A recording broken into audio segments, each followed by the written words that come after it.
Okay, fan addicts, we're gonna go on a little tour of my EC room, starting with above the door. This is not the same sign Bill Gaines had hanging in his office at 225 Lafayette Street, but it is the same gag. So it's a different version of the sign that he had hanging behind his desk. So that hangs over my door, and then we come down here to the staff subscription flyer drawn by John Severin in 1952. This is the version where Shock Suspense Stories had been added, but Mad had not yet been added. There are three versions of this flyer. And down here, this is the computer at which I do my Fan-Addict Club shenanigans, up to a cover recreation by Chris Kohler. And this is the EC Portfolio cover print for Tales from the Crypt from 1979. Number 41 was my first real EC, purchased when I was 12 years old in 1981. So, having it on my wall it's a thing. It's a thing. And then here we have John Gothold, Roger Hill, Steve Ensor, Steven Ringenberg, Grant Geisman, my little brother Josh, and myself and my wife. This was at San Diego Comic-Con. At one of the EC Fan-Addict panels, we ate fish and chips and drank lots of alcohol.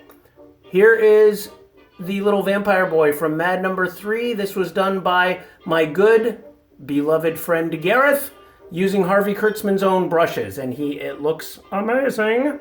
So there you go. That was done in 2017 using HK's brushes.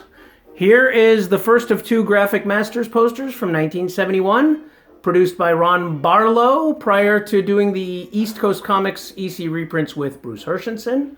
Another Chris Kohler masterpiece recreation, and if I do say so, he channels Kamen quite well. Here's the second of the Graphic Masters posters, which were the first appearances of these uncensored covers ever. This is an uncolored print produced by Russ Cochran. These were advertised in his EC portfolios. When they were sold, they were hand-colored by Maurice Severin. This is an uncolored print.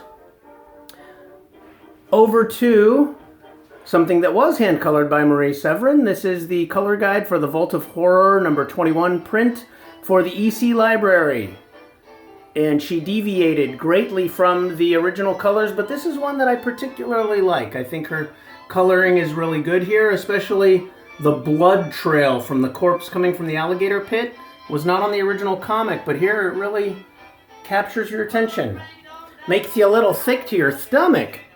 Then down here, we've got some paperback books, Harvey Kurtzman, some Mad stuff, EC paperbacks, the Ballantines, and of course Ray Bradbury, The October Country. You may say it's not an EC book, I say it is.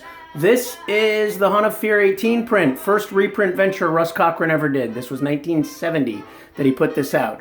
And speaking of the Old Witch, here's an Old Witch by Angelo Torres, our good friend, our buddy. Go to his website, Angelo Torres Art, and buy some of his original art. He's giving it away, and he needs your support. So, support our buddy Ange. Here is the Russ Cochran display rack and the set of EC Classics from the mid-'80s. I bought these off the rack at the comic shop in Burke, Virginia, and I was ecstatic to see them. Here's another piece by Old Ange. This is a Torres original. It's a recreation of the Eye for an Eye splash panel, or I should say reimagining, because that big scary snake is not in the original story. Then down here, let's go down. Here's the bookshelves. So top shelf here. Got all the Grant Geisman stuff to the left, and then we move through Harvey Kurtzman, Mad, Comic History. Down here, we've got big books, we got Wallace Wood, we got EC artists, we got Warren stuff. And then over here, behind door number 2, oh my goodness! It's the complete EC library, Russ Cochran's complete EC library.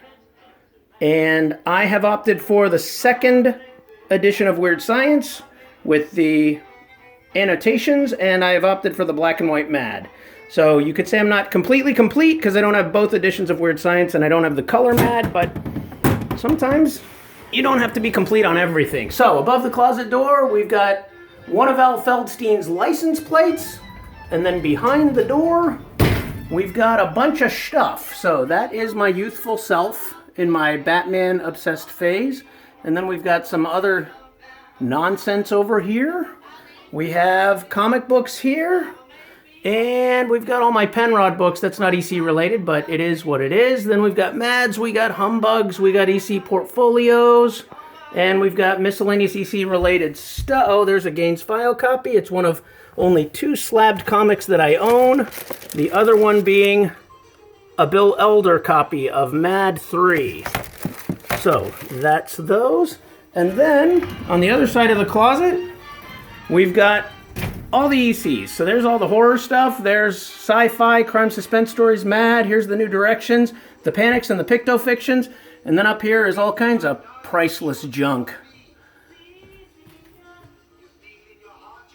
And I don't like to keep it all hidden, but I also, it's hard to display all this stuff sometimes, to be honest with you. Alright, so then down on these bookshelves, we've got some more comic history, some more EC-related stuff. We've got the Fan-Graphics books, for which I am currently writing the introductions. And then fanzines, some paperbacks, artists' editions. And then, let's see, we've got a bunch of EC pins. And then, last but not least, another cover recreation from He's Amazing, He's Incredible, He's Chris Kohler. And there you have it, folks. That's my EC room. Hope you enjoyed it. Let's see yours. Hoo-ha!